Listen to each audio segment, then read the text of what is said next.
The second episode of Severance has recently been released, and it's safe to say that it was an episode to remember. Focusing solely on the Outies, this episode gave us some perspective on what occurred during the aftermath of the macro data uprising, with Ms Cobel and Helena getting a large focus and the importance of Mark and Miss Casey being stressed more than ever. I thought it would be worth sharing some theories around what could potentially happen in the next episode. So with that, let's get into the video and discuss theories on Severance Season 2 Episode 3. Just to let you know, this video will contain spoilers.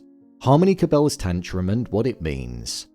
Ms Cobel definitely feels like a character that we've not said goodbye to, despite the title of the previous episode containing the word goodbye, and it concluding with her driving off in a fit of rage. Harmony is a woman that clearly loves power and being in control, something that became clear throughout the entirety of Season 1. However, during the most recent episode, we saw that she was being put on the Severance Advisory Council, something which sounded fancy and like it had importance behind it, but in reality, I imagine it's a position where she can't make any decisions that will impact anything on the severed floor or at Lumon, as all she's going to be doing is advising. If they truly valued her opinion, then maybe they would have offered her a position on the board. This is also a brand new initiative that's been set up by Lumon, so I feel it's only been created so that watchful eyes can be kept on Harmony. Otherwise, she would have had a position of importance or been back running the severed floor. Harmony isn't a dumb woman by any means, and is most likely fully aware that the position that she's now in means absolutely nothing. There was definitely a sense of frustration with her and also a displease at the fact that James wasn't there to meet her and apologize to her. Instead, it was Helena. So I think the lack of care towards her is something that could get her to go in the opposite direction. Helena mentioned how Lumon feared nobody when Harmony insinuated that they feared her. But deep down, I think they do fear the loose-cannoned nature of Harmony and what she could potentially do with all of the information that she has. With her having her tantrum at the end of the episode and driving off in anger once Mark mentioned if she knew anything about Gemma, I think she could potentially end up giving information to Mark, which could either help him communicate with his Innie or uncover potential information about Gemma actually being alive. Something which would cause Lumon lots of problems and being Harmony would have to be dealt with in a different way. Helena's craving for love.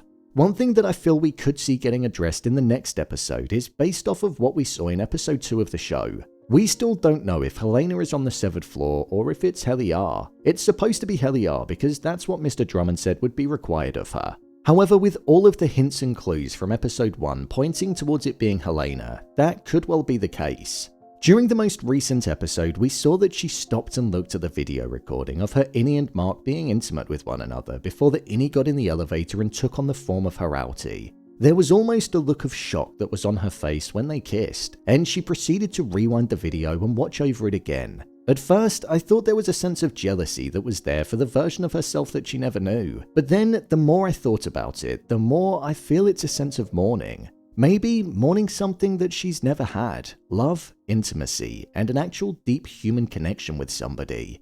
When it comes to relationships in her life, we don't truly know what they're like as we've not seen her Outie's life explored that much. But we know that she doesn't wear a wedding ring, and it seems like the relationship that she has with her father is one that's more business related than family oriented. So Helena may have never truly experienced a closeness of any kind with anybody and that feeling of love. This could be the reason as to why if she did go onto the severed floor, she could be looking to experience something she never has, but the very thing that was second nature and familiar with her Innie.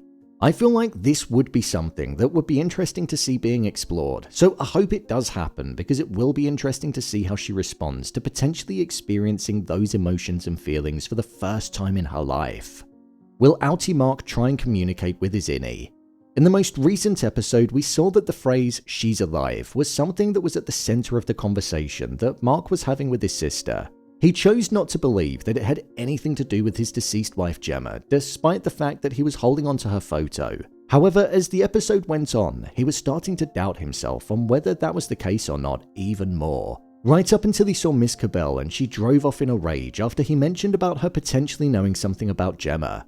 That response will probably spark an intrigue within Mark to want to get to know more information about what's going on at Lumon, but also that paired with the fact that Devon has a burning desire within her to get a message to Mark's Innie, and also the fact that she actually spoke with him and knows what he's like. I feel like they'll look to find a way to get a message to the Innie version of Mark. We know that it's now possible, and other Outies have tried to do so because Irving spoke on the phone to somebody and said how his Innie got the message. So there could be some kind of organization that works on trying to make that happen.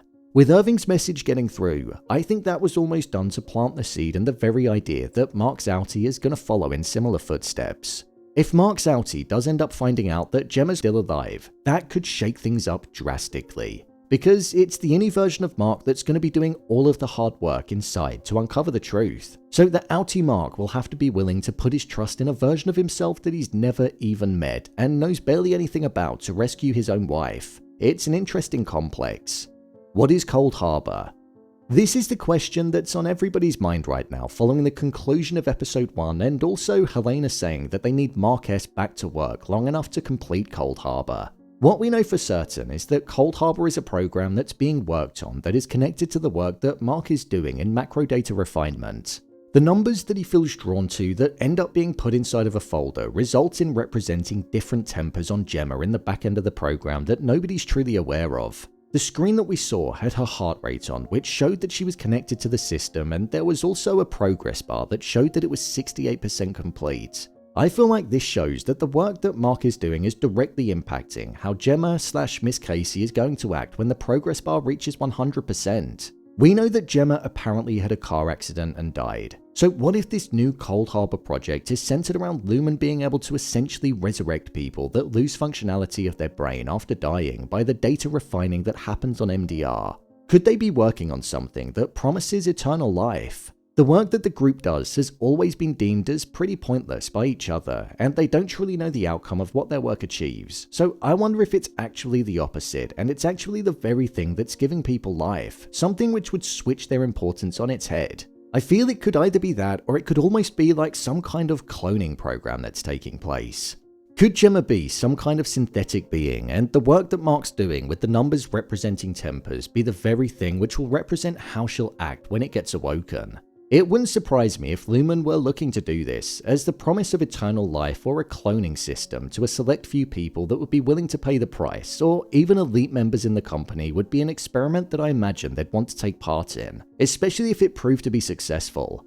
That's why there could be such an importance on Mark, because he could be the key to completing it with his close connection with Gemma and the different tempers that get associated with her. As you can see, there are quite a few different directions that this next episode of the show could go in, and different things that it could address. But these are a few theories that I think could get covered and what I feel could occur when the show returns next week. So, there you have it, Severance Season 2 Episode 3 Theories Explained. If you want to see every episode of Severance Season 2 being broken down, then click on the card in the top corner. There's a playlist there that gets updated every week when an episode gets released. Or alternatively, you can head over to my channel where you'll find more of your favourite TV series and movies being broken down. What do you think will happen next? Let me know your thoughts in the comments. As always, thanks for tuning into the video, don't forget to hit the subscribe button and I'll see you in the next one.